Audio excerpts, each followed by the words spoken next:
Good afternoon, everybody. It's a pleasure to see you all. Now, we all know the times that we live in, managers are being asked to do a lot more and with a lot fewer resources. So our panelists today are going to help us to kind of figure out what we can do for these overwhelmed managers. I'm going to start with you, Abhay. And I know that managers are being asked to evolve quickly. They're blending the human side of leadership with a more structured, engineering-like mindset. What does that balance actually look like in practice? And where do you see managers struggling most right now? Hi, I'm Abhay. Nice to meet all of you, and I'm so excited to be part of this panel. Just to begin, I just wanted to say all of the views that I'm expressing are my own and not representing my organization. So with that caveat, I would say, I think there are two things which I see today. We're increasingly asking managers, like I'll use the analog of like, we're asking them to be poets and programmers at the same time. Why are we asking them to be poets? We want them to be inspirational. We want them to inspire psychological safety. We want them to create an environment where creativity, autonomy can thrive. At the same time, we're asking them to be programmers in many ways, where we're asking them to drive OKRs. We're asking them to be extremely precise. We are asking them to make sure that they're following through in a structured way through all of their commitments. They need to do this coherently across all of the work that they're doing. And this is not an easy task. And anybody who kind of goes into any one of these dimensions singularly becomes extremely overwhelmed. I think that is the bigger challenge, is when you become a programmer all the time, you're kind of struggling with the inspiration. When you're becoming somebody who's only operating at the inspirational level, you're not able to give direction to your teams in a way that they can navigate through the ambiguity which is out there. So balancing those two is basically where the art comes in. I think both of these are required. And a lot of what leadership is about is trying to figure out what's the balance between these two. Not to put you on the spot, but do you have anything that you recommend to the managers saying, hey, I know you're overwhelmed, but... I think that the most important thing in my mind is being aware of what mode you're operating in at any point in time. Mm-hmm. Because as soon as you know that I'm only operating in a directive mode, you're going to realize that, oh, I need to take a step back and kind of maybe I need to see where my teams are at. If people around you are giving you feedback that they're burning out, then you need to kind of take that feedback and say, what am I going to do about it? How am I going to address that in a real way? Thank you. Now, Juliet, I'm going to turn to you. I know you've seen managers often caught between this whole struggle between, pressure to deliver and the need to be creative, right? So what frameworks or practices have you found help teams keep creativity alive under these circumstances? It's such a dilemma, how do you keep creativity alive when you're under so much pressure? And on the one hand, if you don't have the space to create, then you don't have the opportunity, or you don't even feel there's room or space to do the creating. Yet at the same time, if you create too much space, and I'll tell you what I mean by that in a minute, it's very hard to get focused time to feel as though you're actually working on something and creating something. So it kind of speaks to this idea about balance, but also creating the conditions in which to have the creativity happen. And some of the frameworks that are really, really helpful for that, some are quite simple actually, is being very, very, very proactive, very prescriptive about how you spend time. So one of the things that I've found really helpful in working with individuals and teams is creating creative sprints. So moments when you're kind of elevating out of the actual transactions, the things you've got to get done today or tomorrow or this week, and saying, okay, we are taking sometimes it's 15 minutes even, to step outside, create the space outside of the room, outside of the building, outside of the space that you typically spend your time, even if you're remote, taking a space outside of your home office and having creative sprints. And prompts that are really helpful for people to get thinking is about, where do we want to be 6 months from now? And it depends on what you're working on. What are some of the things that we want to aspire to be as a team? So it just depends on what the goals are. What do you want to create in that space? But physically moving yourself out of the space you spend a lot of the time in, And moving yourself outside the work you typically spend a lot of time in is one of the easiest ways to get to a creative moment.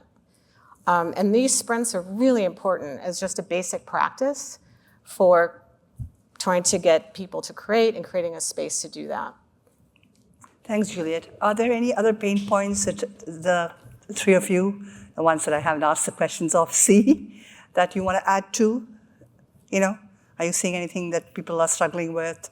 One of the things that I have come across in my work is many companies now have what they called, they're not called deliverables, but program managers that say you've got to deliver this by end of the week or end of the month. Where are you at? What's the plan?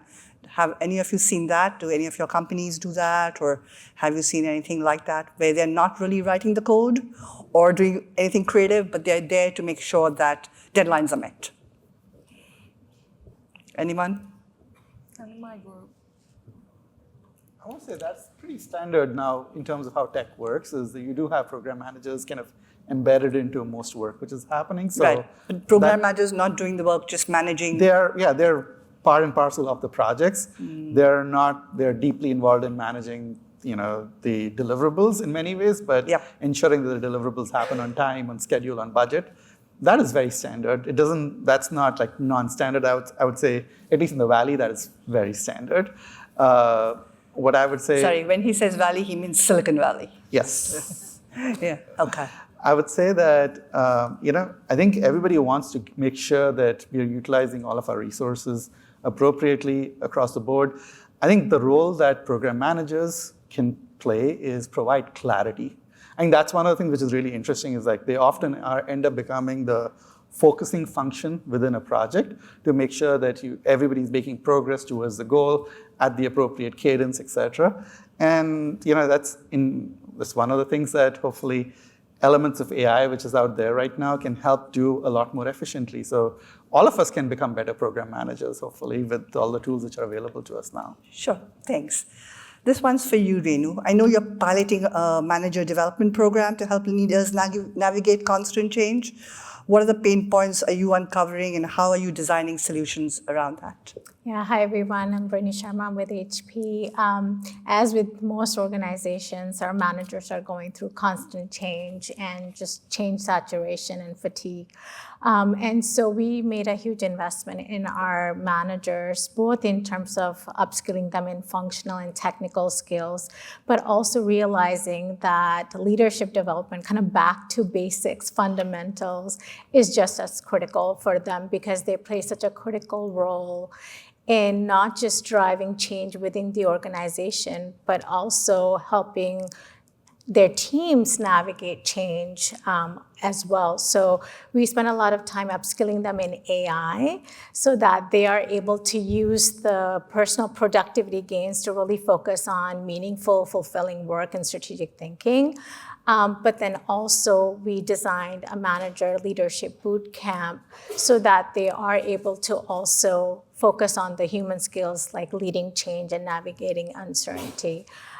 So we realized that we need to create like an ecosystem for our managers so that they have access to all the pertinent information just in time, but humanizing the experience. So the bootcamp we created is focused on cohort-based experience. So they get the peer community that they can rely on each other to share their experiences and challenges. Obviously learn the critical skills and framework to be able to do well in what they're doing. And also pairing it with technology in terms of leveraging automated role plays, human avatars, and AI-powered coaching so that they do get access to just-in-time resources, but married with that human connection to help them navigate the changes that we're going through, as many of us are going through in our day-to-day life. Thanks, Renu.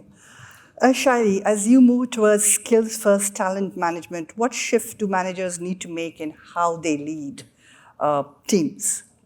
Hi everyone, this is Shaili Rampal from HCL Tech. I want to start by saying that the opinions here are going to be my own and not representing the company. So as organizations move to a skills-first talent management process, the managers also need to shift the focus of their conversation to skills. And what that means is that they need to look at roles as the portfolio of skills that is needed to deliver impact. And they need to ask questions like, what are the skills that we have today? What are the skills that we need to deliver our current job? Our team needs to deliver the current job, as well as what do we need to deliver to the future strategic goals that the organization has. And managers can play a very important role in identifying these skills gaps, as well as in bridging these skill gaps by giving continuous coaching to their teams. And it is not just about the teams, it is also about the managers themselves. They need to self-reflect and ask, what is it that they need, what are the skill sets that they need to effectively deliver in this new ecosystem, and commit to learning and growing themselves as well. Thanks, Shelley. Tina, I know you've talked about coaching beyond the classroom, right? So can you talk a little bit about how have you seen coaching reshape managers' growth, especially for underrepresented workers? Yes, so hello everyone, Tina Gilbert. I'm with an organization known as MLT, Management Leadership for Tomorrow.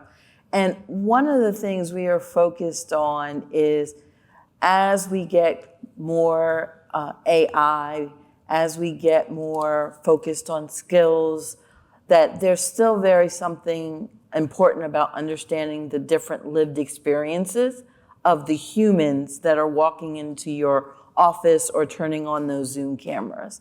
We don't want to lose that human touch that we know is very important and connects us all, both in terms of the work we do, but as people. And so as we think about coaching, we continue to lean in on what is that human connection that needs to be there, and how can people find a way to scale it and bring it to life. And there are many solutions out there, but I always encourage people to ensure that as you look for solutions that fit your organization, one, be sure you're solving for like the right problem. Don't, in essence, just plug in to a coaching AI because it's the fad thing to do. Make sure you're understanding what are the root causes that you're trying to address, that you're trying to overcome. And then second, what is the motivation? What is the imperative for your managers to have them leverage those tools? Leverage whether it's a real person coach or an AI coach, right? What is going to be that motivation? Thank you. And just by show of hands, how many of you use AI coaches in your daily work? Thank you. I mean, there's so much emphasis on AI, right? So before I get into approach and investment, I'm going to talk about AI, and I want all of you to chime in. So, we know that AI is becoming a big part of leadership development, but beyond efficiency, how can it enhance the human side of management, right? That is empathy, creativity, connection. What are you seeing out there? So I'm going to start with, you want to go first? Oh, okay. Sorry, go ahead. No, go ahead. You raise your hand, go ahead. It's open. Good. I think the thing which is interesting is I was mentioning this in the green room, it's like one of the things which I do not like doing is taking notes while I'm having a meeting. And the fact that I can have an AI note taker, which creates the agenda, which summarizes the meeting and has the next steps, allows me to just focus in on the conversation. It allows me to be a better human, a more empathetic human, person who's listening, who's paying attention to the cues, and being responsive and being in the conversation in the moment. I think that has been like the single biggest shift, which is like it's allowed us to actually focus in on the conversation. It really does help. It helps me as well as a journalist. I agree. Reenu? Yeah, I think the benefit is also the obvious, the on-demand aspect of it, right? It's available to you if you have a conversation coming up as a manager with your team. You can quickly, get some feedback and use it as a role play assistant, but also personalization, right? Over a period of time, it gets to understand you as a leader and can provide more personalized feedback so that you can use that to become a better version of yourself as a leader, as a person. And you mentioned scalability, right? And so as we make AI-powered coaching available to a large level audience, that's a great tool to be able to have in hands of our managers without having to spend large budgets, which historically, right, one-on-one private coaching has been. So I think there's just a lot of benefits in terms of leveraging it across a number of audience.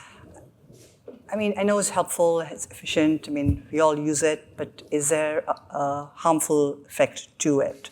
Because we're talking about empathy and the human connection. Are we losing out on that in the process of trying to help managers feel less busy? I'm just curious, what do you all think? Yeah, I mean, I think personally for myself, I think it's helped me become a better leader because I can have a more real conversation about what I'm going to do with my team by role playing and using their strengths. Hopefully over a period of time, you get to learn more about each strengths and weaknesses, using that to provide more personalized feedback. Yeah. So I think it actually helps humanize it because you can provide more personalized feedback, right? Sure. And so at least that's been the case. That's your for me, experience. that, with the human touch, I think it's just how do you use it as an assistant or intern or whatever, not replacing you as the leader, but helping you become a better version of whatever you're doing, because it can help you gather data and analyze data much faster than if you were to do it manually. Sure. And Tina, go ahead. I would say that is, in essence, the slippery slope we are on right now. It's almost like we're at the top of the slide and we're trying to figure out, will this be a fun ride or will I burn my tush when I get to the bottom? And I think we're all trying to figure that out. To your point, someone helping you become a better manager, but if the only perspective it's hearing is yours, then how is that elevating you, right? And so sometimes where you have to, like we say, like lift your head up, you still have to do that. So I believe at the core for managers, we gotta figure out where are those points where we want to make sure they are engaging with their team, engaging with leaders, and yes, engaging with people that are, in essence, skilled in helping to build them, and then the tools can reinforce it. But I'm worried, right, at this top of the ladder, we're going to kind of just start sailing down and aren't sure of what we're going to get to at the bottom. Well, one day at a time. Anybody want to add anything to that? Yeah, Oh, go ahead. I agree. I mean, I think when I have used AI at times for working with clients as a resource.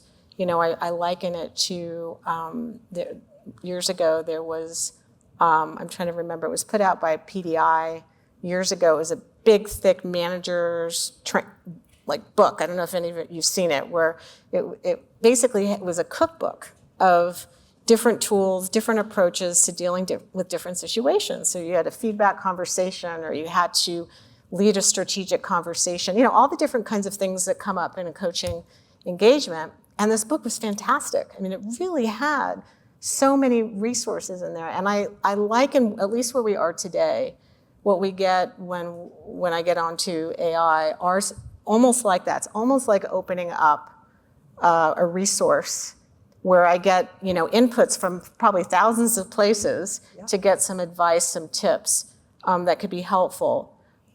But it only takes you so, in my experience, it only takes you so far. And so this question about human connection makes me think about the movie Her. Has anybody seen the movie Her with Joaquin Phoenix? Did you see that? And he falls in love with her. But there are limits to that in terms of the human connection. So I think there are going to be wonderful resources that are going to continue to evolve as they do now. But I think we do need to be somewhat careful and responsible about what the limits are to those. And some of that's going to be TBD. We'll see how things evolve. Okay, thanks. I wanted to ask actually, Juliet, this is for you. What approaches would you recommend then for organizations to assess where managers truly need support? Because everyone's looking at, oh, we've got to make investments so that managers are, less, can be less busy, can not be so overwhelmed, this can scale. So what do you recommend? What approaches would you recommend? I think it depends what kind of support they need. So I mean, there's Let's start at the top. What's that? Let's start at the top. Start at the top like a CEO? No, I meant like everyone is, people are overwhelmed. They have to do so much. So, I mean, that's what I meant by the top. Yeah, I mean, I think certainly AI is a wonderful resource for certain things, for support. Okay. If you want tools for having a good conversation, some of the things that have already been mentioned as examples. Besides AI, is there any other approach that you Absolutely. recommend? So, I mean, it depends on, again, what kind of support. So assessment is a wonderful lever for evaluating and identifying what kinds of support needs there are for an individual, for a cohort. So RHR, which is where I work, we use assessment as really the basis for a lot of what we do. And that then creates the jumping point for creating programming for leaders at all levels to help them evolve, depending on what their support needs are. So the Hogan assessment is a wonderful tool. If you've all heard of it before, we use that a lot for assessing leadership and other kinds of, strengths, but also potential opportunities for people to work on that kind of support. In the area of pressure and stress and feeling overwhelmed, resilience training is really helpful. I'll give you an example. I do a lot of work with pharma companies, with pharmaceuticals and biotech. And in the political environment that we are now, and there's a lot of uncertainty, but there's also a lot of uncertainty as it relates to regulatory decisions and pricing of drugs. So these pharmas are under even more pressure than usual with tremendous change and uncertainty, and they're burned out. And I've seen this time and time and time again. And it's one thing to talk about resilience, right? It's another to actually physically do it. So sometimes the frameworks are physical. And thinking about yourself, probably some of you have heard of the model head, heart, hand, or head, heart, body. And working with folks that way. And it doesn't, I know it feels like it's outside the boundaries of work, but believe it or not, I mean, I have folks sitting in boardrooms with their hands under the table like this, trying to do sitting like relaxation and steadiness, just because the stress is so high. So you'd be surprised how far these kinds of techniques and frameworks can be really helpful, even in a business situation. Sure. Building diverse programs, just programs across diverse cultures isn't easy, right? How do you strike the balance between what can be standardized globally and what is needed locally? And Shaili, I'm going to turn to you for that. So some of the ways in which this balance, one can strike this balance, is to start with something that is curated and standardized and reflects the core values and competencies. And on this common foundation, one can layer in employee listening and have focus group discussions and surveys and feedbacks, etc., and then create something that is a very good blend of scale as well as personalization. And feels nuanced and customized to everyone. So one of the examples at HCL Tech is our global mentoring program, where we have over 42,000 employees across the globe as participants of the program. And not just the traditional one-on-one mentoring, it also has something which is called mentoring circles, where smaller groups get together to, with SMEs and peers to discuss topics that are of interest to them. So I would say scale and personalization both can be achieved as long as you are focusing on employee listening. Anyone want to add anything to that? Yes, we use that concept of counseling circles a lot. And we typically do it after some of our more workshop or kind of point interventions as a way of really reinforcing the messages and allowing the participants to get more practice. Mm-hmm. And it's been interesting as we have set up the circles, there'll be a time where our facilitators will leave, but the circles kind of continue because of that community that was built. So that idea of letting managers know that their peer group is a support for them, that their peer group is a resource for them, and how they can leverage those community circles well beyond any outside consultant or facilitator coming in. Yeah, I'll double Sure. Go ahead. down on the peer circles too. As part of our program, that's kind of intentionally designed to have peer communities, coaching circles, because as things change, one thing that can be constant is that they can rely on each other and share the same context about the challenges that they're having. And so to have that community that they can rely on, even after the program ends, I think can play a great role in kind of helping managers coming out of that overwhelming nature, right? Because things are going to change. That's just the new norm. That's the new reality. If they have a support system that can help each other navigate those changes and rely on best practice sharing, I think there's a lot of value in those coaching and peer circles and community. We've got something very similar going on, but it is with new managers, and I think that is something that kind of stands the test of time. Yeah. The cohort of people who've been becoming new managers, they continue to have these circles that they can lean on for the duration of their career from there on out, and I think that is incredibly valuable. You know, we talked a lot about, obviously leadership development. That's what the panel is about. But there is also culture. It plays a big part in leadership development, right?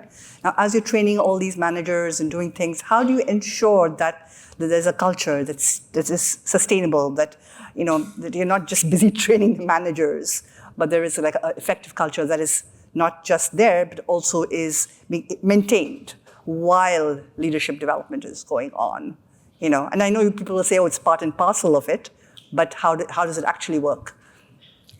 Yeah, I think leaders go first. So I think a big critical part of culture is what the senior leader teams are role modeling for everyone else. So we can say, a lot of things during training programs, but when they go out there in day to day, if they're not seeing our leaders, our senior leaders role modeling that, then, that becomes very difficult. So I think culture comes from leaders also role modeling those behaviors and critical skills that we're helping our managers learn. So. Give me an example of something that you see a manager, or you've seen. It doesn't matter whether it's at your organization, somewhere else, but an example of something which a manager does so the others are following it and that kind of, Yeah, I think there's, right now there's a big push on learning is the new currency, right? You have to continuously upskill in terms of staying ahead of the curve. Sure. And so our leaders are, in whether it's in our all hands on call, they're really showing themselves to say that, that is very critical and important skill, and we should all be participating in the learning opportunities that we're providing.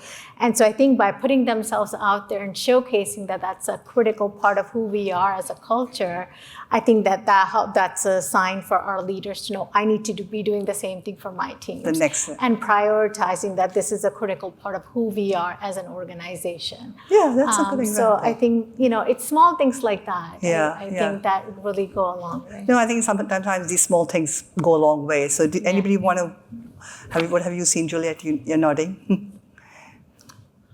I think leaders have to lead the way. I think that is absolutely the thing which is important. Whether it is the little things like showing up when we are asking people to come into the office, showing up in the office. Like simple things, right? Like do what you say. And I think that is important, like role modeling, all of that ends up becoming, those are the little things. But also, I feel like leaders have, the most critical task of showing the human side. I think that ends up becoming, if you don't see that within your leaders, it doesn't percolate all the way through the organization. It creates, leaders are creating a psychologically safe environment, ensures that the overwhelm that people are facing, which might be there with managers or with others in the team, the ambiguity that they are actually working through, they have the opportunity to express that and diffuse that and make sense. I look at leaders as effectively, in a world which is constantly changing, becoming chief sense makers. Their job is to help sense make what is happening, and they have to do that in a way that brings everybody along together. Sure. Any, I was supposed to raise my hand, I think, no, right? that's right. Then Tina can go next. You know, one of the things that surprises me sometimes, but then it doesn't, is that leaders don't realize that how much influence they have. And even very, very senior, seasoned people that you'd think, even just by virtue of their experience, years of experience, that if they say something or they don't say something, it can have a tremendous effect. One anecdote was that I remember years ago, I was walking the campus of a well-known tech company down in the South Bay, down the peninsula, with the CEO. And he and I were walking because there was some construction being done and whatever, and he was kind of showing me the new campus. And maybe about, 5-7 feet behind me were his entourage. There were 2 or 3 people that were kind of following us, as part of this group. And just almost like you're talking to a friend and you're walking in their backyard and they're showing you some new landscaping. He says to me, "Oh, Juliet, we're building this wall right here, and do you think maybe that that wall would look good at, like, kind of in a green tone?" And just like you're talking to a friend. And I said, "Yeah, it could be," and whatever. 2 seconds, we keep walking. About 3 weeks later, I get a text. 2-3 weeks later, I get a text from him, basically saying, "OMG, they're painting the wall green." Okay? And we had no idea that, anything that he said was within, earshot of the folks behind us.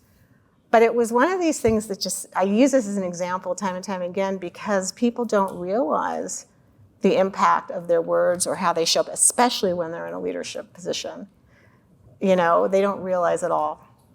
Thank you for sharing.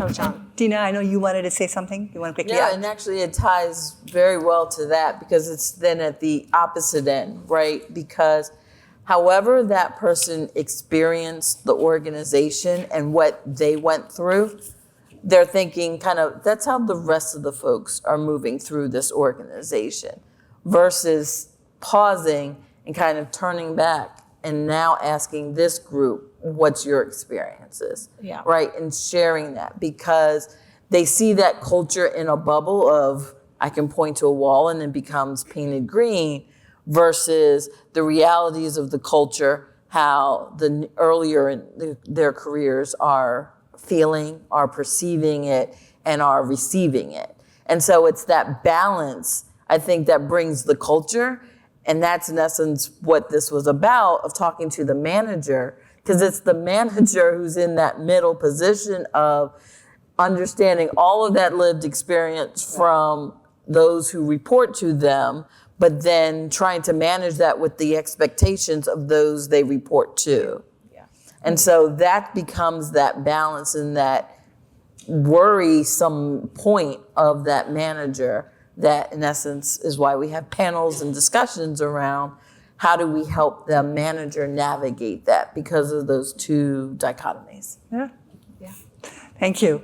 Well, we have less than 5 minutes, so I'm going to ask each of you, I'm going to start with you, Renu, to give one piece of advice or any lesson learned. It doesn't have to be advice if you don't want to give advice, that help managers not just survive, but also thrive in today's era of constant change.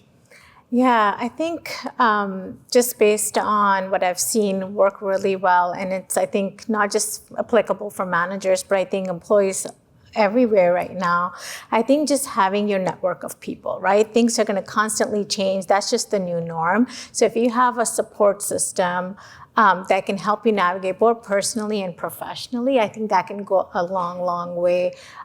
So that's what I recommend to especially early career folks, right? Have a network and have lean a on network that you can lean on and invest in that network, right? Invest in yourself. I think, we're L&D folks, so, we have to drink our own champagne. I think learning and continuously upscaling, whether that's your emotional health, physical health, I think if you're investing in yourself, your team will see, right, you're role modeling for your team that it's important for them to do the same as well. Thank you. Thank you. I think I'm going to ask you all to be quick so that everyone can get a word in. So I think there's the thing which comes to my mind is how can you make yourself and your teams feel more anti-fragile? And this is like a concept which is out there. Read the book by Nassim Taleb, who talks about like how can you learn from pressures and anticipate them? Because I think right now we're going to be living in a world of change. Change is not going away. The question is, how are we going to be adapting to that into the future? And you need to create some slack for yourself in order to adapt to change. So if you can do that, I think everything else, you have the space to be able to learn and thrive. Thank you. So I think great leadership starts with self-awareness and purpose. And today, managers are expected to deliver productivity as well as take care of their teams. So managers, I think today, those who are impactful are the ones who are leading with clarity, empathy, and trust. Thank you. What else is there to add? I would say most people will tell me they don't have time to do this. So my advice to you is make the time. It doesn't have to be hours and hours. Think in short chunks. Remember sprints, whether it's individual or on a team level or an entire department, so that you can actually make progress. Tina? You're right. It's not much left. It's people. I mean, it does come down to take time, get to know the people that you work with, get to know the people that make up the culture, and really ensure that you have a relationship beyond the day-to-day responsibilities. I would just add to that. I think it's really important for everyone to mentor where they can, if they have expertise, and also have mentees, both ways, help and be helped. I think it makes a big difference. It doesn't matter how long you've been, in your career or how well you are, whether you're the CEO or whatever. I think giving both ways, listening at the same time helping, I think goes a long way. So thank you very much, all of you, for being here today. We are out of time, so let's...